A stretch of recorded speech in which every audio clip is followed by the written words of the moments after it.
ये आकाशवाणी है। प्रस्तुत है कार्यक्रम सुर्खियों में। इसके अंतर्गत सुनिए आयुष चिकित्सा के नियमितीकरण और मुख्यधारा में लाने पर चर्चा। इसमें भाग ले रहे हैं आयुष मंत्रालय में सलाहकार डॉक्टर कौस्तुभ उपाध्याय। कार्यक्रम का संचालन कर रहे हैं मनोज पाठक। श्रोताओं नमस्कार।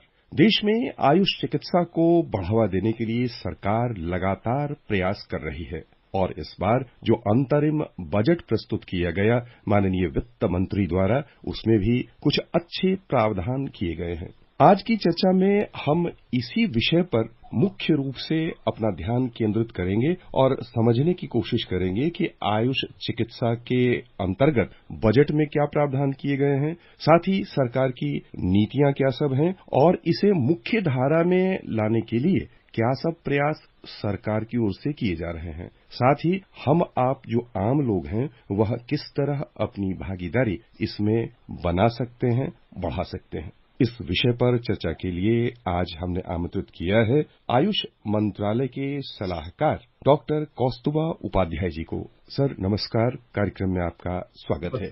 सबसे पहले तो यही समझना चाहेंगे कि इस बार के बजट में आयुष विभाग के लिए, आयुष चिकित्सा के लिए क्या सब प्रावधान किए गए हैं और यह किस रूप में आयुष को बढ़ावा देने में सहायक होगा। पिछले साल के कंपैरिजन में इस साल 3,712.49 करोड़ का प्रावधान किया हुआ है। पिछली बार रिवाइज एस्टीमेट में 3,000 का किया हुआ था। 712 करोड़ इस बार अधिक हमारे लिए बजट का प्रावधान किया गया है। इसमें मुख्य रूप से जो नेशनल आयुष मिशन है उसमें 1200 करोड़ का प्रावधान किया गया है और सेंट्रल सेक्टर स्कीम में 377.2.0 इसका प्रावधान किया गया है। सरकार हर प्रतिवर्ष आयुष के लिए ज्यादा का ज्यादा इम्पोर्टेंस दे रहे हैं क्योंकि ये हमारा धरोहर है, हमारा कल्चरल हेरिटेज है और पूरा विश्व भारत की तरफ देख रहा है। हमारी तरफ से कोई उनके लिए हेल्थ के लिए कोई अच्छा सुझाव मिले, पूरा विश्व भारत के लिए देख रहा है और ये हमारा सबसे अधिक धरोहर है, अधिक श्रेष्ठतर धरोहर है। हमें जिम्मेदारी बनती है विश्व के लिए, विश्व का स्वास्थ्य के लिए हम अपना योगदान ठीक तरह से करें। इस बार जो बजट के प्रावधान किए गए हैं वह यदि हम क्षेत्रवार देखना चाहें तो जैसा कि आपने भी कहा कि हमारी धरोहर है, तो इस धरोहर की ब्रांडिंग के लिए और जैसा कि प्रधानमंत्री जी ने कहा था कि हमें रिसर्च बेस यानी शोध आधारित दवाओं के निर्माण की दिशा में आगे बढ़ना चाहिए। जो हमारे मेडिसिनल प्लांट हैं उनकी पहचान कर उनका क्या प्रभाव होता है वो रिसर्च बेस होना चाहिए। इस दिशा में क्या सब काम चल रहा है सरकार की स्तर पर। आयुष मंत्रालय ने रिसर्च के लिए बहुत ध्यान दे रहा है। माननीय प्रधानमंत्री जी का ये है अनुसंधान और जो हमारा आयुर्वेद, ये दोनों साथ साथ चलना चाहिए। इसके लिए एक सारे जो भी अलाइन मिनिस्ट्री है उसके साथ एक रिसर्च कंसोर्टियम हमने तैयार किया हुआ है। सारे मिनिस्ट्री मिलके आयुर्वेद का जो भी चिकित्सा क्रम है, चिकित्सा पद्धति है, इसके लिए एविडेंस क्रिएट करने का काम कर रहे हैं और इसके लिए भारत सरकार ने आयुष मंत्रालय में एक आयुर्विज्ञान स्कीम किया हुआ है। उसका एक विशेष रूप से एक आयुर्वेद बायोलॉजी स्कीम इस साल जोड़ा गया है। उसके लिए विशेष रूप से 49.50 करोड़ इसका प्रावधान किया गया है। यहाँ पर हम ये समझना चाहेंगे कि आयुर्वेद चिकित्सा के कई आयाम हैं। उसमें से एक आयाम है कि जो पारंपरिक औषधियां हैं उनकी पहचान, दूसरा आयाम है कि उन मेडिसिनल प्लांट हैं उन प्लांट से दवाओं का निर्माण, तीसरा है उसके बारे में जागरूकता, उसके साथ साथ आयुर्वेद चिकित्सा को बढ़ावा देने के लिए पारंपरिक चिकित्सकों के साथ मिलकर उसके शिक्षण की व्यवस्था करना। तो उस दिशा में क्या कर रहे हैं हम। जो दवाइयों का, जो जड़ी बूटियों का कंजर्वेशन, डेवलपमेंट और सस्टेनेबल मैनेजमेंट, इसके लिए हमें सेंट्रल सेक्टर स्कीम में इसमें 49.49 करोड़ का प्रावधान बना गया है, जिसमें पूरा देश में जो भी फार्मर्स है उनको ये कल्टीवेशन, मेडिसिनल प्लांट कल्टीवेशन के लिए और कंजर्वेशन के लिए सपोर्ट करेंगे और इसके अलावा दवाइयों का निर्माण के लिए जो भी मैन्युफैक्चरर्स है उसके लिए सपोर्ट करने के लिए, उसका गुणवत्ता बढ़ाने के लिए एक आयुष औषधि गुणवत्ता एवं उत्पादन संवर्धन योजना ये चल रहा है। इसके लिए जो भी मैन्युफैक्चरर अपना गुणवत्ता बढ़ाने के लिए मशीनरीज वगैरह लगाना चाहते हैं उसके लिए केंद्र सरकार द्वारा सपोर्ट दिया जाता है। उसके अलावा स्टेट्स का जो भी मैन्युफैक्चरिंग यूनिट है, फार्मेसी है, उनके लिए भी अपना गुणवत्ता बढ़ाने के लिए, अपना एफिशिएंसी बढ़ाने के लिए मशीनरीज वगैरह प्रोक्योर करने के लिए सपोर्ट दिया जाता है। और डीटीएल ड्रग टेस्टिंग लैबोरेटरीज, इसको गुणवत्ता बढ़ाने के लिए एनएबीएल एक्रेडिटेशन वगैरह करने के लिए जो भी उनका सपोर्ट चाहिए उसके लिए भी हम सपोर्ट कर रहे हैं ये अगस्ती स्कीम के द्वारा। और प्राइवेट फार्मेसी हो उसके लिए 3 करोड़ तक उसको सपोर्ट दिया जाता है। यदि प्राइवेट डीटीएल है उनके लिए 1.5 करोड़। यही सरकारी क्षेत्र में जो फार्मेसी है उनके लिए 6 करोड़ और सरकारी क्षेत्र में जो ड्रग टेस्टिंग लैबोरेटरी है उनके लिए 3 करोड़ तक सपोर्ट दिया जाता है। क्या शैक्षिक संस्थान खोलने के लिए या कह लें कि जो गैर पारंपरिक उपचार पद्धतियां हैं उसके यदि कोई सिद्ध आचार्य हैं, डॉक्टर हैं उसके, क्या उन्हें अपनी शैक्षिक शाखाएं चलाने की भी अनुमति दी जाती है कि वो अपनी शाखा खोलें और फिर उस शाखा के माध्यम से उस विधा के जानकार चिकित्सकों को शिक्षा देने के लिए मंजूरी दें और वो मंजूरी चिकित्सा जगत में मान्य हो? क्या ऐसे भी प्रावधान किए गए हैं? National commission of Indian system of medicine और नेशनल कमीशन ऑफ होम्योपैथी द्वारा ये निर्धारित किया गया है जो भी चिकित्सक 5-5.5 साल का जो चिकित्सा प्रणाली है इसको पार करेगा उसके बाद उनको सर्टिफिकेट मिला जाता है। और वही जो चिकित्सा का अधिकारी होता है, जो चिकित्सा करने का अधिकारी होता है, उसके लिए एक रजिस्ट्रेशन का प्रावधान है। वो रजिस्टर करने पर ही उनको प्रैक्टिस करने का अनुमति दिया जाता है। और इन कॉलेजेस का गुणवत्ता देखने के लिए उसमें अलग व्यवस्था किया गया है। वो व्यवस्था को सुचारू रूप से ये दोनों संस्था सुपर्दी में रखते हैं, चलता है। यहाँ पर सर हम आपके माध्यम से ये समझना चाहेंगे कि बीमा कंपनियों में सामान्यतः जो आयुष चिकित्सा के तहत चिकित्सा पद्धतियां हैं उनको कवर नहीं किया जाता है। अभी हाल ही में इरडा ने यानी बीमा नियामक ने निर्देश दिया है। क्या है यह निर्देश और किस रूप में बीमा कंपनियां अब आयुष चिकित्सा को अपनी पॉलिसीज में शामिल कर रही हैं? जो इंश्योरेंस सेक्टर में जो बीमा कंपनियों में जो आयुष का चिकित्सा चल रहा है ये 2018 से चालू है। बहुत सारे कंपनियां इसमें आयुष पद्धति के लिए चिकित्सा का प्रावधान दे रहे हैं, लेकिन इसमें आयुष का कवरेज इतना पर्याप्त नहीं है। इसलिए भारत सरकार ने अक्टूबर में एक कोर कमेटी रचित किया गया है आयुष मंत्रालय में जो बीमा क्षेत्र में आयुष कवरेज को बढ़ावा देने के लिए काम करे। इसके मद्देनजर बहुत सारे मीटिंग्स हुआ है और सारे स्टेक होल्डर के साथ संपर्क हुआ है। उसके बाद अभी जनवरी 2024 में IRDAI में एक आदेश जारी किया है जिसके अंतर्गत सारे बीमा संस्थाओं जो है वो आयुष कवरेज को on par with other allopathic system of medicine लाना है। वो कवरेज सभी को देना है, इसमें भेदभाव नहीं कर सकते हैं।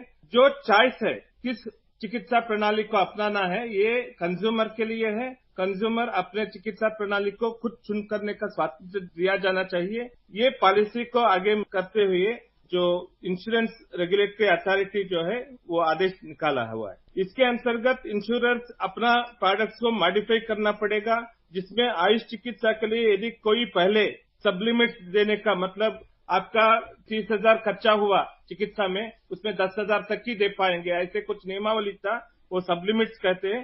वो सबलिमिट सब हटा के जो भी है खुला सभी को सारे सिस्टम्स को भेदभाव के बिना इंश्योरेंस का प्रावधान देने का निर्देश दिया हुआ है। इसके अलावा जो हॉस्पिटल्स और डे केयर सेंटर जो नेटवर्क है उसका प्रॉपरली एनरोल करना और उसके लिए जो भी दिशा निर्देश है उसका कराना और स्टैंडर्ड ट्रीटमेंट प्रोटोकॉल्स बनाना ये सब काम इंश्योरेंस को दे दिया गया है। ये कोर कमेटी जो बना हुआ है वो पूरा सहयोग देगा ये सारे इंश्योरेंस कंपनी को और ये सारे नियमावली बनाने के बाद जो ग्राहकों के लिए दोनों पद्धति आयुष का पद्धति हो या एलोपैथी का पद्धति हो इसमें अपना इच्छानुसार वो चिकित्सा का प्रणाली को चुनने का स्वातंत्र मिलता है।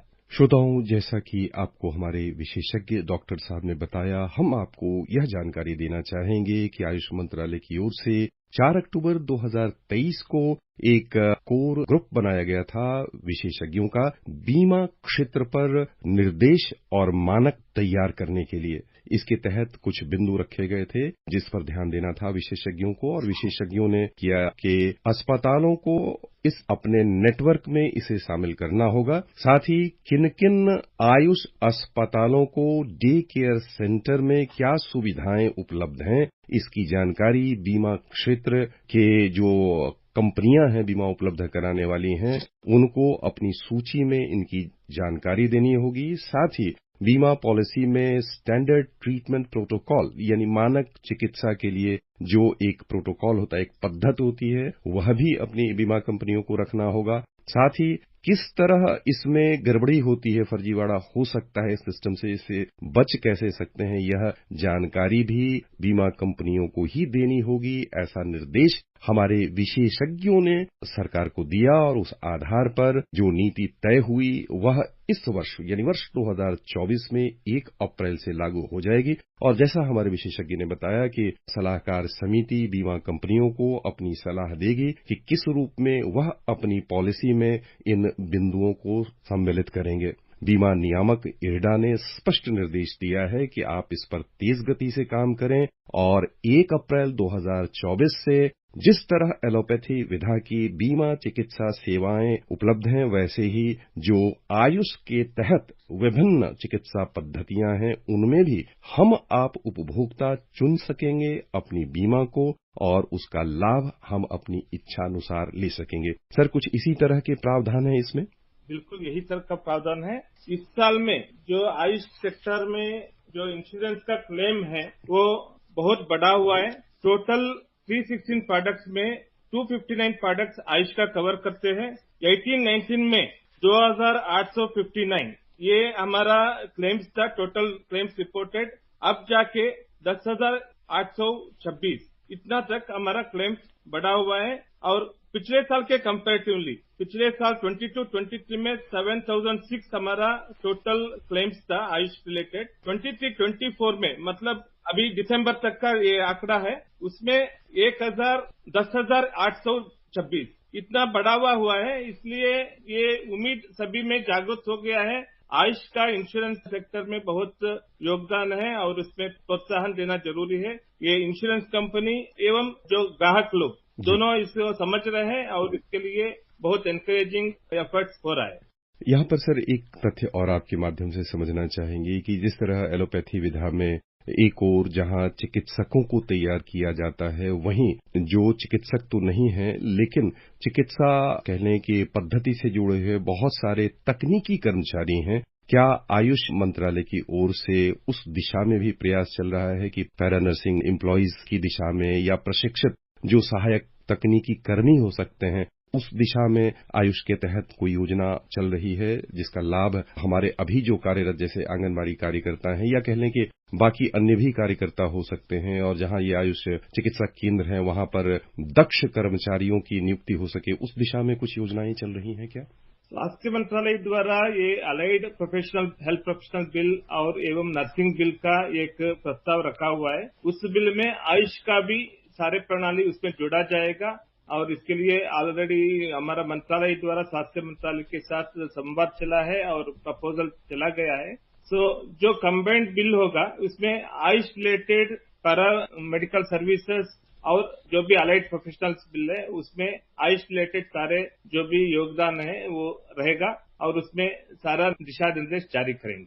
आपने बहुत ही उपयोगी और सार्थक जानकारियां दी हैं। आपका बहुत बहुत धन्यवाद। धन्यवाद। अभी आप सुन रहे थे आयुष चिकित्सा के नियमितीकरण और मुख्यधारा में लाने पर चर्चा। इसमें भाग ले रहे थे आयुष मंत्रालय में सलाहकार डॉक्टर कौस्तुभ उपाध्याय। कार्यक्रम का संचालन कर रहे थे मनोज पाठक। ये कार्यक्रम आकाशवाणी के समाचार सेवा प्रभाग द्वारा प्रस्तुत किया गया। इसे आप हमारे mobile app news on AIR और YouTube channel news on AIR official पर भी सुन सकते हैं। इस कार्यक्रम के संबंध में अपनी प्रतिक्रिया आप हमें ईमेल या व्हाट्सएप के माध्यम से भेज सकते हैं। ईमेल का पता है airnsdtalks@gmail.com और व्हाट्सएप नंबर है 9289094044।